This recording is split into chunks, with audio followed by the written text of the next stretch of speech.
Magandang araw mga kaibigan. Ito, nakakatuwang eksena. Si VP Sara nagbisita, campaign rally niya sa Isabela City, Basilan.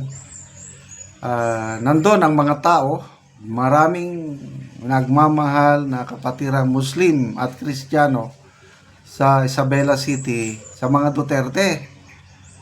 Ngayon, bumuhos ang ulan. Napakalakas na ulan, walang umalis. Nandun pa rin ang mga supporters ni VP Sara. At ang ating VP Sara, umalis sa entablado na may silong, pumunta siya mismo sa mga supporters nga naghiyawan at nagpaulan na rin.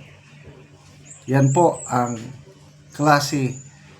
kakaibang klase ng leadership ni VP Sara. Umulan, umaraw, walang ayuda, nandun ang pagmamahal ng mga diehard Duterte supporters sa kanya. Ito, panoorin natin itong mga Facebook reel na ito.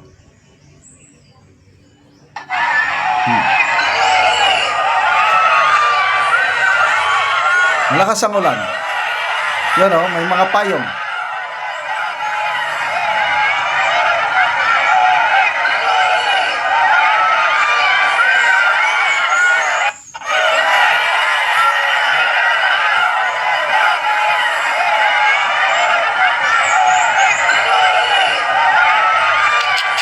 Grabe, oh.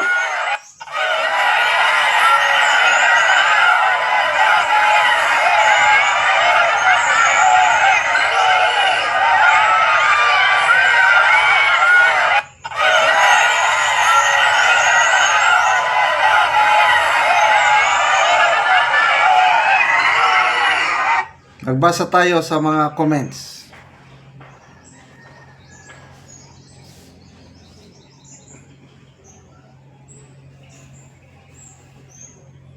Jordan L. Pides, sabi niya, BP, napakasipag mo. Mabuhay ka, patuloy kaming sumusuporta sa iyo kasi nakikita namin lumalaban ka rin. Yono Plandes, ganyan ang mga supporters ng mga Duterte, walang pakialam kung umulan o umaraw, ganyan kami. Correct. Rasta, grabe kahit maulan. Okay, may isang Facebook reel na napanood ko. Hindi ko pwedeng maipakita sa inyo dahil may music, baka may copyright tayo. Nandun siya talaga sa stage. Umuulan. Nandun pa rin yung mga tao. Siguro na inspire si VP Sara. Umalis siya sa stage.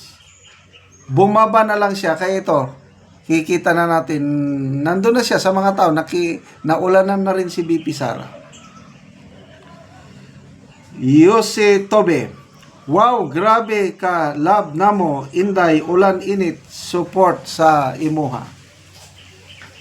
Zain Espirito, grabe inday, Sara, bisan gaulan, amping mo diha.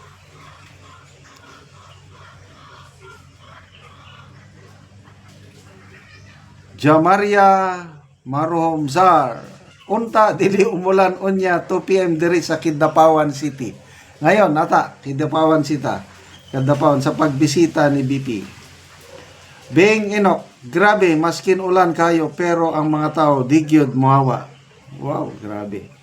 May mga nabasa kong comments kanina na sabi, ganyan kaming mga taga Isabela City, Basilan. Ganyan namin kamahal ang mga Duterte. Abe, kasi yung magandang na ipakita ng kanyang amahan, si Tatay Digong, kaya ngayon sinusuklian nila ng pagmamahal.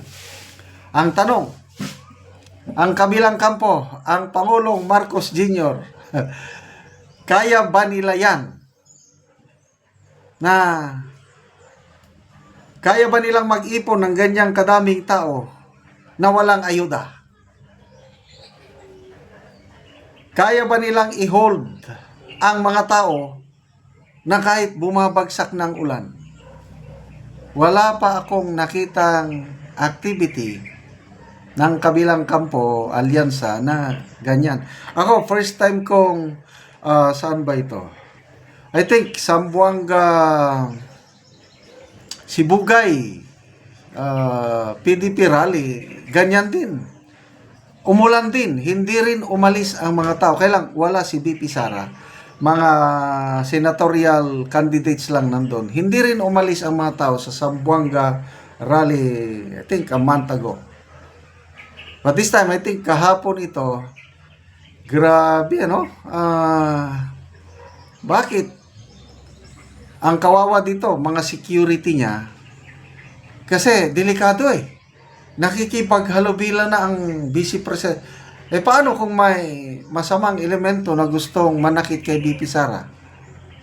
Yun po ang risk itong ginagawa ngayon ni BP Sara. But I believe, hindi siya takot. Kasi alam niya, wala siyang ginagawang masama. Alam niya, mahal siya ng taong bayan. Again, tanong, ang ating presidente, kaya ba niyang gawin yan?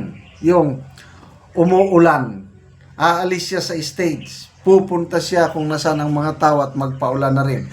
Hindi ko pa nakita ang presidente na gumawa niyan. Kaya ba ng presidente na i-disregard ang kanyang personal safety at makipaghalubilo sa mga tao, makapag-selfie-selfie? Ang nakakalapit lang sa Pangulo, mga matataas na antas ng lipunan. Yun lang. Kaya lang, ordinaryong tao, wala pa akong nakita. Kaya dito panalong-panalo si BP Sara sa yung pagiging makamasa.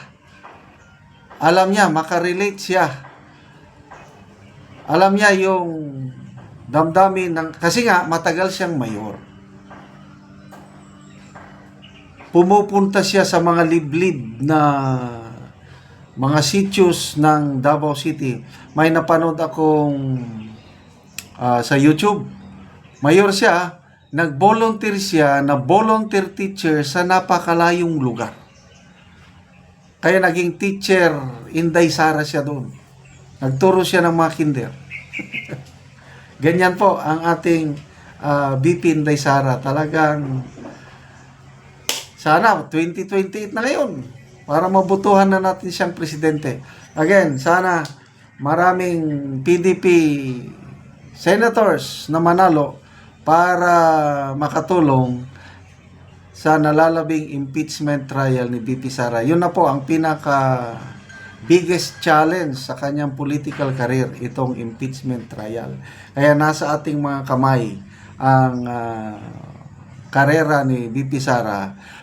Duterte plus 2 tayo para ma-ensure na maraming senador na tutulong sa kanyang impeachment trial. Kaya salamat mga kaibigan sa inyong pagsubaybay sa ating channel.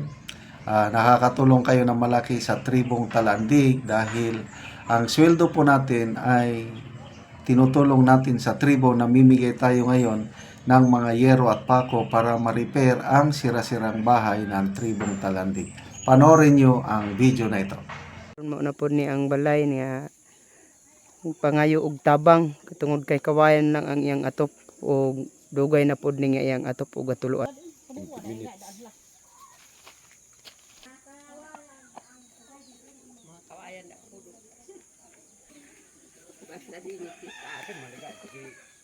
Ayo.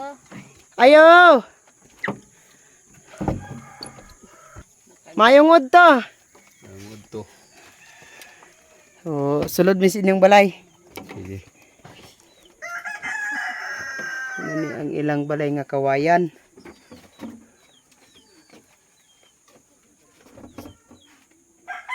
Nga dugay na gid kaayo. Og karon na kuan naman gyud ang inyong balay kanang kawayan ra ug gatuluan na kanang nguha na ka og kahoy kay matagaan na mo og gero, lansang, pako, plinsin. Agyod ni. Oo. Og pila na ni siya ka tuig nga balay? 5. 5. So pila pud mo gapuyo din ani? 7. 7.